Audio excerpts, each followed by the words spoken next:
Guys, welcome back to my YouTube channel. ಎಲ್ಲರಿಗೂ ಚೆನ್ನಾಗಿದೆ ಅಂದ್ಕೊಂಡಿದ್ದೀನಿ. ಇವತ್ತು ಬಂದು ಡೇಗಳೇ ಮರ್ತೋಗ್ತದೆ ಗೈಸ್ ಕಟ್ಟಿಗೆ. ಇವತ್ತು ಸಂಡೇ ಬ್ಲಾಗು. ಇವತ್ತು ನಾನು ಹೊಲ್ದತ್ರ ಬಂದಿದ್ದೀನಿ ನೋಡಿ. ಅಲ್ಲಿಗೆ ಹೋಗಿ ಮುಟ್ಕೊಂಡಿದ್ದೀವಿ ಗೈಸ್. ಅಪರೂಪಕ್ಕೆ ನಮ್ಮದೇ ಹೊಲದಲ್ಲಿ ಬಿಟ್ಟಿದ್ವಿ. ಜಸ್ಟ್ ನಾನೇ ಕಟ್ಟಿ ನಾನೇ ಮುಟ್ಕೊಂಡಿದ್ದೀನಿ ಗೈಸ್. ಹಾಗಾಗಿ ವಿಡಿಯೋನ ಸ್ಟಾರ್ಟ್ ಮಾಡಿದ್ದೀನಿ. ಬನ್ನಿ, ವಿಡಿಯೋದಲ್ಲಿ ಏನೇನು ತೋರಿಸ್ತೀನಿ ಅಂತ ಹೇಳ್ಬಿಟ್ಟು ಹೇಳ್ತೀನಿ. ಈ ಗಿಡ ಬಂದು ಆ್ಯಕ್ಚುಲಿ ನಿಂಬೆ ಗಿಡದಲ್ಲಿ ತುಂಬಾ ಅಂದರೆ ತುಂಬ ಹೂವಾಗಿದೆ. ಅಂದರೆ ಯಾಕೆ ಅಂದರೆ ನನ್ನಿಂದ ಅಲ್ಲ, ಮಳೆ ಬಂದಿರೋ ಕಾರಣ. ಮತ್ತು ಅದಕ್ಕೂ ಮುಂಚೆ ಗೊಬ್ಬರ ಹಾಕಿದ್ವಿ ಮತ್ತು ನೀರು ಒಂದು ಸರಿ ಬಿಟ್ಟಿದ್ವಿ ಅಷ್ಟೇ. ತುಂಬಾ ಹೂವಾಗಿದೆ, ನೋಡ್ತಾ ಇರ್ಬೋದು ನೀವು. ಇಲ್ಲಿ ಎಷ್ಟೊಂದು ಹೂವಾಗಿದೆ ಗೊತ್ತಾ. ಗಿಡ ಫುಲ್ಲಾಗಿದೆ ಗೈಸ್. ಮತ್ತು ಇನ್ನೊಂದೇನಪ್ಪ ಅಂದರೆ ಈ ದಾಸವಾಳ ಗಿಡ ಇದೆಯಲ್ಲ, ದಾಸವಾಳ ಗಿಡ ನೋಡಿ ತುಂಬಾ ಹುಳ ತಿಂದಾಕ್ಬಿಟ್ಟಿದೆ ಗಾಯ್ಸ್. ಬೇಜಾರಾಗೋಯ್ತು. ಒಂದು ಹೂವು ಬಿಡಲ್ಲ. ಹುಳ ತೋರಿಸ್ತೀನಿ ಬನ್ನಿ.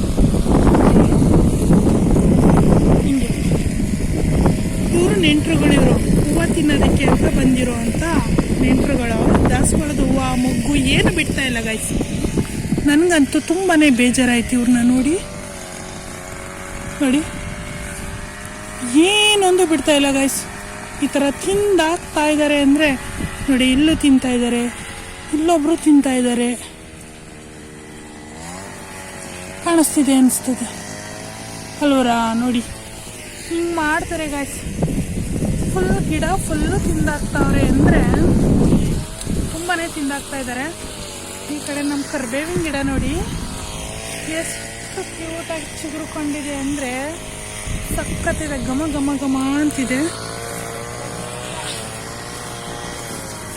ತುಂಬ ಚೆನ್ನಾಗಿ ಚಿಗುರುಕೊಂಡಿದೆ ಗೈಸ್. ನೋಡಿ ಎಷ್ಟು ಚೆನ್ನಾಗಿ ಚಿಗುರುಕೊಂಡಿದೆ. ದೊಡ್ಡ ಗಿಡ ಆಗಿದೆ. ಕೆಳಗಡೆ ಯಾಕೋ ತೂತ ಮಾಡೋಗ್ಬಿಟ್ಟಿದೆ. ಬುಡದ ಹತ್ರ ಬಂದು ನೋಡಿ ಹೆಂಗಾಗ್ಬಿಟ್ಟಿದೆ ಅಂತ. ಅಯ್ಯೋ, ಬುಡದ ಹತ್ರ ನೋಡಿ ಹೆಂಗಾಗಿದೆ ಗೊತ್ತಿಲ್ಲ ಯಾಕೆ. ಈ ಹುಳುಗಳ ಕಾಟ ನೋಡಿ ನನಗೆ ದಾಸವಾಳ ಗಿಡದ್ದು ತುಂಬಾ ನೋಡಿ ತಿಂದಾಕ್ತಾರೆ. ಮೊಗ್ಗು ಏನು ಬಿಡ್ತಾ ಇಲ್ಲ. ನಮಗೆ ಒಂದು ಹೂವು ಸಿಗ್ತಾ ಇಲ್ಲ. ನಮ್ಮ ಮನೆಯವ್ರು ನನ್ನ ಮೇಲೆ ಬರ್ತಿದ್ದಾರೆ, ಏನದು ಮೊಗ್ಗೆಲ್ಲ ನಿಂಗೆ ಕಿತ್ಕೊಂಡು ಹೋಗಿದ್ದ ಮನೆಗೆ ಅಂತ ಕೇಳ್ತಿದ್ದಾರೆ. ಬಟ್ ನಾನು ಏನು ತೊಗೊಂಡೋಗ್ಲಿ ಬಿಡಿಸಿ. ಇವರೆಲ್ಲರೂ ನೋಡಿ ಪ್ರತಿಯೊಂದು ಹೂದಲ್ಲೂ ಇದ್ದಾರೆ. ಇವರು ತಿನ್ನೋದಕ್ಕೆ ಅಂತಲೇ ಬಂದಿದ್ದಾರೆ ನಮ್ಮ ಮನೆಗೆ. ಇವರೊಂಥರ ಏನಪ್ಪ ಅಂದರೆ ನಮ್ಮದು ಬಿಕ್ಕೆ ಗಿಡ ನೋಡಿ ಅಲ್ಲಿ ಮೇಲಿಂದ ಕಾಣ್ತಾ ಇದೆ ಅನಿಸುತ್ತೆ ನನಗೆ. ಈ ಬೇಬಿ ಏರ್ಸ್ದೊಂದು ಕಾಟ ಆಗಿಬಿಟ್ಟಿದೆ ಫುಲ್ಲು. ನಾನು ಹಿಂಗೆ ಬಾಚ್ಕೊಂಡ್ರು ಬರ್ತಾಯಿದೆ. ಬಿಕ್ಕೆ ಗಿಡ ನೋಡ್ತಾ ಇರ್ಬೋದು, ಒಳ್ಳೆ ಕಾಯಾಗಿದೆ. ಅದು ಅಂದರೆ ಪೀಚ್ ಆಗಿದೆ. ಹಣ್ಣೆಲ್ಲ ಆಗೋ ಟೈಮ್ಗೆ ಗಿಳಿಗಳು ಯಾವಾಗ ಬಂದು ತಿಂದಾಗ್ತಾವೋ ಗೊತ್ತಿಲ್ಲ. ಬಟ್ ಚೆನ್ನಾಗಾಗಿದೆ. ಟೇಸ್ಟ್ ಮಾತ್ರ ಅಲ್ಟಿಮೇಟ್ ಆಗಿರುತ್ತೆ ಗೈಸ್. ನಾನಂತೂ ತಿಂದಿದ್ದೀನಿ. ಅಂದರೆ ಸೀಡ್ಲೆಸ್ ಅದು ಸಖತ್ತಿರುತ್ತೆ. ತುಂಬಾ ಅಂದರೆ ತುಂಬ ದಪ್ಪ ಆಗುತ್ತೆ ಹಣ್ಣು. ತುಂಬ ಚೆನ್ನಾಗಿರುತ್ತೆ. ನನಗಂತೂ ಸಖತ್ ಖುಷಿ ಆಗುತ್ತೆ. ನನಗೆ ಈ ನಿಂಬೆ ಗಿಡದಲ್ಲಿರುವಂಥ ಹೂವುಗಳನ್ನ ನೋಡೋದೇ ಒಂದು ಸಂತೋಷ. ನೋಡಿ ಎಷ್ಟೊಂದು ಮಗ್ಗಾಗಿದೆ ಅಂದರೆ ತುಂಬಾ ಮಗ್ಗಾಗಿದೆ. ಈ ಕಡೆ ನಮ್ಮ ಬಜ್ಜನ ಮಾತಾಡ್ಸೋಣ. Hello, hi. ಹಲೋ ಗೈಸ್, ನಾನು ಹೊಲದತ್ರದಿಂದ ಬರಬೇಕಾದ್ರೆ ಅಂದರೆ ಮರಗೆಣಸನ್ನ ಕಿತ್ಕೊಬಂದಿದ್ದೆ. ಬಟ್ ಬೇಯಿಸಿಲ್ಲ ಇನ್ನು. ಅಂದರೆ ನೆಕ್ಸ್ಟ್ ಡೇಯಿಂದ ತೋರಿಸ್ತಾ ಇರೋದು ನಾನು. ಅಂದರೆ ನೆನ್ನೆ ಸಂಜೆ ಕಿತ್ಕೊಬಂದಿದ್ದೆ, ವಿಡಿಯೋ ಮಾಡೋಕ್ಕಾಗಿರಲಿಲ್ಲ. ಈಗ ನಾನು ಕಿತ್ಕೊಬಂದಿದ್ದೆ ಅಲ್ವಾ. ಅಂದರೆ ಎಲ್ಲ ಚಿಕ್ಕದು. ನಾವು ತುಂಬ ವರ್ಷ ಆಗಿದೆ ಕಿತ್ತೇ ಇರಲಿಲ್ವಲ್ಲ. ಹಾಗಾಗಿ ಅದೆಲ್ಲ ಹೊಸ್ದಾಗಿ ಬಿಟ್ಕೊಂಡಿರೋ ಅಂಥ ಗೆಣಸಿದು. ಇದನ್ನೆಲ್ಲ ಕಿತ್ಕೊಬಂದಿದ್ದೀನಿ. ಇದನ್ನು ಚಿಕ್ಕದಾಗಿದೆಯಲ್ಲ, ಇನ್ನೂ ಎಳೆದಿದ್ದು. ಇದೇನು ನಾರೆಲ್ಲ ಇರಲ್ಲ. ಹಾಗಾಗಿ ಇದನ್ನು ಬೇಯಿಸೋಣ ಅಂತ ಅಂದ್ಕೊಂಡಿದ್ದೀನಿ. ಮಧ್ಯಾಹ್ನಕ್ಕೆ ಮರಗೆಣಸನ್ನು ಬೇಯಿಸ್ತೀನಿ.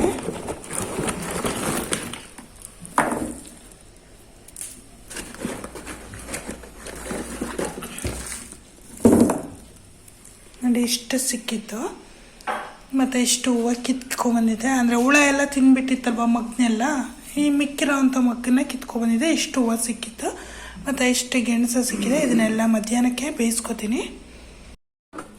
ಈ ಕಡೆ ನಾನು ಸಾಂಬಾರು ಅಂತ ಹೇಳ್ಬಿಟ್ಟು ಸಾಂಬಾರನ್ನ ಮಧ್ಯಾಹ್ನಕ್ಕೆ ಅಂತೇಳಿ ಅಂದರೆ ಮಸ್ಕಾಯಿ ಅಂತ ಮಾಡ್ತಾರೆ ನಮ್ಮ ಕಡೆ. ಅಂದರೆ ಬದನೆಕಾಯಿ, ಟೊಮೊಟೊ, ಈರುಳ್ಳಿ, ಬೆಳ್ಳುಳ್ಳಿ, ಬೇಳೆ ಎಲ್ಲ ಹಾಕ್ಬಿಟ್ಟು ಮಾಡ್ತಾರೆ. ಇದಕ್ಕೆ ಕಾಯಿ ತುರಿ ಕೂಡ ಹಾಕ್ಬೋದು, ಬಟ್ ನಾನೇನು ಹಾಕಿಲ್ಲ. ಬಟ್ ಚೆನ್ನಾಗಿರುತ್ತೆ. ಇದನ್ನು ಮಾಡಿಬಿಟ್ಟು ಅದಕ್ಕೆ ರೈಸ್ ಮಾಡಿದ್ದೀನಿ ಅಷ್ಟೇ. ಇಲ್ಲಿ ನಾನು ತೋರಿಸ್ತಿರೋಂಥದ್ದು ನಾಟಿ ಅಣಬೆ ಅಂತಾರೆ. ಇದು ಅಂದರೆ ನಮ್ಮದೇ ತೋಟದಲ್ಲಿ ಎಲ್ಲೋ ನನ್ನ ಕಡೆ ಬಿಟ್ಟಿತ್ತು. ಆದರೆ ಬೆಳಿಗ್ಗೆ ಬಂದು ನೋಡೋದ್ರಲ್ಲಿ ನವಿಲೆಲ್ಲನೂ ಅಂದರೆ ಮೇಲ್ಗಡೆ ಇರುತ್ತಲ್ಲ ಅದನ್ನೆಲ್ಲ ಕಿತ್ಕೊಂಡು ತಿಂದುಬಿಟ್ಟಿತ್ತು. ಆದರೆ ಸಿಕ್ಕಿದಂಥವನ್ನ ಒಂದು 8ರಿಂದ 10 ಸಿಕ್ಕಿತ್ತು ಆಲ್ಮೋಸ್ಟು. ಅಂದರೆ ಭೂಮಿ ಅದು ಒಣಗ್ತಾ ಹೆಂಗಾಗುತ್ತೆ ಅಂದರೆ ಎದ್ದೇಳೋದು ಕಡಿಮೆ ಆಗುತ್ತೆ. ತುಂಬ ಅಂದರೆ ತುಂಬಾ ಜಾಸ್ತಿ ಮಳೆ ಬಂದು ನೆಲ ಎಲ್ಲ ಫುಲ್ ಯಾವ ಥರ ಇತ್ತು ಅಂದರೆ ಫುಲ್ ನೆಂದಿತ್ತು ಭೂಮಿ. ಅಂದರೆ ಆವಾಗ ಎದ್ದೇಳೋದು ಕಡಿಮೆ ಆಗುತ್ತೆ. ಅದಕ್ಕೆ ಹೆಂಗೆ ಅಂದರೆ ಆ ಕಡೆ ಜಾಸ್ತಿನೂ ಅಲ್ಲ, ಈ ಕಡೆ ಜಾಸ್ತಿ ಬಿಸಿಲೂ ಅಲ್ಲ, ಭೂಮಿ ಒಣಗಿರಬಾರ್ದು, ಜಾಸ್ತಿ ನೆಂದು ಇರಬಾರ್ದು, ಆ ಥರ ಇತ್ತು ಅಂದರೆ ಅಣಬೆ ಚೆನ್ನಾಗಿ ಎದ್ದೇಳುತ್ತೆ ಭೂಮಿಲಿ. ನೋಡಿ, ಗರಿಕೆ ಒಳಗಡೆ ಎಲ್ಲ ಹುಟ್ಕೊಂಡ್ಬಿಟ್ಟಿತ್ತು. ನಾವು ಅಷ್ಟನ್ನೇ ಎಲ್ಲ ಕಲೆಕ್ಟ್ ಮಾಡಿದ್ದಕ್ಕೆ ಒಂದು 8ರಿಂದ 10 ಅಣಬೆ ಸಿಕ್ತು. ಅದನ್ನೇ ಯಾಕೆಂದರೆ ಅದನ್ನೇ ಅಂದರೆ ಅಪರೂಪಕ್ಕೆ ಸಿಗೋದಲ್ವ, ಅಷ್ಟನ್ನೇ ಆಗಲಿ ಅಂತೇಳ್ಬಿಟ್ಟು ನಾನು ಕರಿ ಥರ ಮಾಡಿದ್ದೆ. ತುಂಬ ಚೆನ್ನಾಗಿ ಬಂದಿತ್ತು. ಫಸ್ಟ್ ಟೈಮ್ ಅಂದರೆ ಸೂಪೂ ಮಾಡ್ಬೋದು ಇದರಲ್ಲಿ, ಸಖತ್ತಿರುತ್ತೆ ಗೈಸ್. ನಾನು ಈ ಕಡೆ ಅದನ್ನೆಲ್ಲ ತೊಗೊಂಬಂದು ನೀಟಾಗಿ ತೊಳೆದಿಟ್ಕೊಂಡು ಈ ಕಡೆ ಹಚ್ಚಿಟ್ಕೊತಿದ್ದೀನಿ. 2 ಈರುಳ್ಳಿ ಹಾಕಿದ್ದೀನಿ. ಸ್ವಲ್ಪ ಕರಿ ಜಾಸ್ತಿ ಅಂದರೆ ಗ್ರೇವಿ ಜಾಸ್ತಿ ಇರಲಿ ಅಂತೇಳ್ಬಿಟ್ಟು 1 ಟೊಮೊಟೊ ಯೂಸ್ ಮಾಡ್ಕೊತಿದ್ದೀನಿ. 1 ಸ್ಪೂನು ಧನಿಯಾ ಪುಡಿ ತೊಗೊಂಡಿದ್ದೀನಿ. 1/4 ಸ್ಪೂನು ಏನಪ್ಪ ಅಂದರೆ ಗರಂ ಮಸಾಲ ತೊಗೊಂಡಿದ್ದೀನಿ. ಸ್ವಲ್ಪ ಕೊತ್ತಂಬರಿ, 1 ಮೆಣಸಿನ್ಕಾಯಿ ಹಾಕಿದ್ದೀನಿ. ಖಾರಕ್ಕೆ ತಕ್ಕಂತೆ ನಿಮ್ಗೆ ಎಷ್ಟು ಬೇಕೋ ಅಷ್ಟು ಹಾಕ್ಕೊಳ್ಳಿ. ಯಾಕೆಂದರೆ ನಾನು 1 ಹಾಕಿದ್ದೀನಿ ಸಾಕಾಗತ್ತೆ ಅಂತೇಳ್ಬಿಟ್ಟು. ಈ ಕಡೆ ಒಂದು ಬಾಣಲೆ ಇಟ್ಕೊಂಡ್ಬಿಟ್ಟು ಅದಕ್ಕೆ ಸ್ವಲ್ಪ ಎಣ್ಣೆ ಹಾಕಿ ಸಾಸಿವೆ, ಹಸಿಮೆಣಸಿನ್ಕಾಯಿ, ಈರುಳ್ಳಿನ ಹಾಕಿ ಚೆನ್ನಾಗಿ ಸಾಫ್ಟ್ ಆಗೋವರೆಗೂ ಬೇಯಿಸ್ಕೋಬೇಕಾಗತ್ತೆ. ಸ್ವಲ್ಪ ಎಣ್ಣೆ ಹಾಕಿ ಅದಕ್ಕೆ ಸಾಸಿವೆ ಅಷ್ಟೇ ಹಾಕೋದು. ಕರಿಬೇವಿನ ಸೊಪ್ಪಿತ್ತು ಅಂದರೆ ಹಾಕ್ಕೋಬೋದು, ಇಲ್ಲ ಅಂದರೆ ಹಾಗೆ ಸ್ಕಿಪ್ ಮಾಡಿ.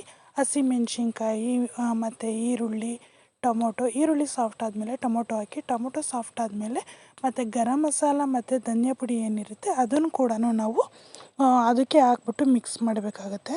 ನೋಡಿ, ಕುಟ್ಟಿ ಇಟ್ಕೊಂಡಿರೋ ಅಂಥ ಇದು ಬೆಳ್ಳುಳ್ಳಿ ಇರುತ್ತಲ್ಲ, ಬೆಳ್ಳುಳ್ಳಿನ ಮತ್ತು ಶುಂಠಿ ಕೂಡ ಹಾಕ್ಬೋದು. ನನ್ನ ಹತ್ರ ಶುಂಠಿ ಇರಲಿಲ್ಲ, ಹಾಗಾಗಿ ಬೆಳ್ಳುಳ್ಳಿನೇ ಯೂಸ್ ಮಾಡಿದೆ. ಜಜ್ಜಿ ಹಾಕೋದ್ರಿಂದ ಸಖತ್ತಿರುತ್ತೆ ಒಂಥರ. ಇದಕ್ಕೆ ಈರುಳ್ಳಿ ಹಾಕಿ ಒಂದು 2 ನಿಮಿಷ ಫ್ರೈ ಮಾಡಿದ್ದಾದಮೇಲೆ ರುಚಿಗೆ ತಕ್ಕಷ್ಟು ಉಪ್ಪನ್ನು ಸೇರಿಸ್ಕೋಬೇಕಾಗತ್ತೆ. ಉಪ್ಪನ್ನ ಇಮಿಡಿಯೇಟ್ ಹಾಕ್ಕೊಂಡು ಆಮೇಲೆ ಟೊಮೊಟೊ ಹಾಕೋದ್ರಿಂದ ಸಾಫ್ಟ್ ಆಗುತ್ತೆ ಅಂತೇಳ್ಬಿಟ್ಟು ಸಾಫ್ಟಾಗಿ ಅದನ್ನೆಲ್ಲ ಚೆನ್ನಾಗಿ ಅಂದರೆ ಮಿಕ್ಸ್ ಮಾಡಿಕೊಂಡು ಚೆನ್ನಾಗಿ ಬೆಂದಾದಮೇಲೆ ನಾವು ಆ ಮಶ್ರೂಮ್ ಏನಿರುತ್ತೆ ಅದನ್ನು ಹಾಕ್ಕೋಬೇಕಾಗತ್ತೆ. ನಾನು ಸ್ವಲ್ಪ ಇಲ್ಲಿ ಈರುಳ್ಳಿ ಜಾಸ್ತಿನೇ ಆಗಿತ್ತು, ಬೇಕಿತ್ತು ಅಂದರೆ ಕಡಿಮೆ ಹಾಕಿಟ್ರೆ, ಯಾಕೆಂದರೆ 8ರಿಂದ 10 ಅಷ್ಟೇ ಅಣಬೆ ಸಿಕ್ಕಿದ್ದು. ಬೇಕಿತ್ತು ಅಂದರೆ ಇನ್ನೂ ಒಂದು ಜಾಸ್ತಿನೇ ಇತ್ತು ಅಂದರೆ ಒಂದು ಅರ್ಧ kg ಅಷ್ಟಿತ್ತು ಅಂದರೆ ಇಷ್ಟು ಸಾಕಾಗುತ್ತೆ. 1 ಈರುಳ್ಳಿ ಹಾಕ್ಕೊಂಡ್ರೆ ಸಾಕಾಗುತ್ತೆ. ನಾನಿಲ್ಲಿ ಒಂದು ಜಾಸ್ತಿನೇ ಆಗಿತ್ತು. ಈಗ ಗರಂ ಮಸಾಲ ಮತ್ತು ಧನಿಯಾ ಪುಡಿನ ಎರಡನ್ನೂ ಈಗಲೇ ಈರುಳ್ಳಿ ಮತ್ತು ಟೊಮೊಟೊ ಜೊತೆನೇ ಸೇರಿಸಿ ನಾನು ಮಿಕ್ಸ್ ಮಾಡಿ ಸ್ವಲ್ಪ ಹೊತ್ತು ಫ್ರೈ ಮಾಡ್ತೀನಿ. ಅದಕ್ಕೆ ಎಷ್ಟು ಬೇಕೋ ಅಷ್ಟು ನೀರನ್ನು ಸೇರಿಸಿ ನಾವು ಅದನ್ನು ಫ್ರೈ ಮಾಡಿಬಿಟ್ಟು ನೀರನ್ನ ಸೇರಿಸ್ಬಿಟ್ಟು ಚೆನ್ನಾಗಿ ಮಶ್ರೂಮ್ನ ಹಾಕಿ ಫ್ರೈ ಮಾಡ್ತೀವಲ್ವ, ಆವಾಗ ನೀರನ್ನ ಸೇರಿಸ್ಬೇಕಾಗತ್ತೆ. ಅದರ ಘಮ ಬರಬೇಕು ಅಂದರೆ ಧನಿಯಾ ಪುಡಿದು ಮತ್ತು ಗರಂ ಮಸಾಲದೆಲ್ಲ ಘಮ ಬಿಟ್ಕೋಬೇಕು. ಅಲ್ಲಿವರೆಗೂ ಫ್ರೈ ಮಾಡಿ ಆಮೇಲೆ ಮಶ್ರೂಮ್ನ ಸೇರಿಸ್ಕೊಂಡು ಸ್ವಲ್ಪ ಲೋ ಫ್ಲೇಮಲ್ಲಿ ಅಂದರೆ ಮಿಕ್ಸ್ ಮಾಡ್ಕೋಬೇಕಾಗತ್ತೆ. ಇದು ನಾಟಿ ಅಣಬೆ ಆಗಿರೋದ್ರಿಂದ ಇದೇನು ಕಿತ್ತೋಗೋದೇ ಆಗಲಿ ಆ ಥರ ಏನೂ ಆಗಲ್ಲ, ಚೆನ್ನಾಗಿ ಅನಿಸುತ್ತೆ. ಸ್ವಲ್ಪ ಹೊತ್ತಂದರೆ ಸ್ವಲ್ಪ ಜಾಸ್ತಿ ಬೇಯಿಸ್ಬೇಕಾಗತ್ತೆ ಅಷ್ಟೇ, ಯಾಕೆಂದರೆ ನಾರಿನ ಅಂಶ ಇರುತ್ತೆ ಇದರಲ್ಲಿ, ಹಾಗಾಗಿ ಸ್ವಲ್ಪ ಜಾಸ್ತಿ ಹೊತ್ತು ಬೇಯಿಸ್ಕೊಳ್ಳುತ್ತೆ ಅಷ್ಟೇ. ಇದಕ್ಕೆ ಸ್ವಲ್ಪ 1ರಿಂದ 2 ಗ್ಲಾಸ್ ನೀರು ಹಾಕ್ಬಿಟ್ಟು ಇಬ್ಬರು ಊಟ ಮಾಡೋದಕ್ಕೆ ಸಾಕಾಗತ್ತೆ. ಇಷ್ಟು ಅನ್ನದ ಜೊತೆ ಚಪಾತಿ ಜೊತೆ ಎಲ್ಲನೂ ತಿನ್ಬೋದು.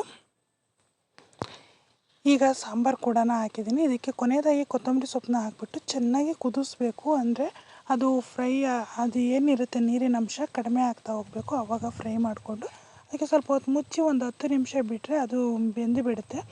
ಯಾರಾದರೂ ಹೊಸದಾಗಿ ನನ್ನ ಚಾನಲ್ ನೋಡಿದ್ದೀರಿ ಪ್ಲೀಸ್ ಸಬ್ಸ್ಕ್ರೈಬ್ ಮಾಡ್ಕೊಂಡು ನೋಡಿ. ಹಾಗೆ ಫೇಸ್ಬುಕ್ಕಲ್ಲಾದರೆ ಫಾಲೋ ಮಾಡಿ, ಲೈಕ್ ಮಾಡಿ, ಶೇರ್ ಮಾಡಿ, ಕಮೆಂಟ್ ಮಾಡಿ ಅಂತ ಹೇಳ್ತಾ ನೆಕ್ಸ್ಟ್ ವೀಡಿಯೋದಲ್ಲಿ ಸಿಗೋವರೆಗೂ ಎಲ್ಲರಿಗೂ ಟೇಕ್ ಕೇರ್, ಬಾಯ್.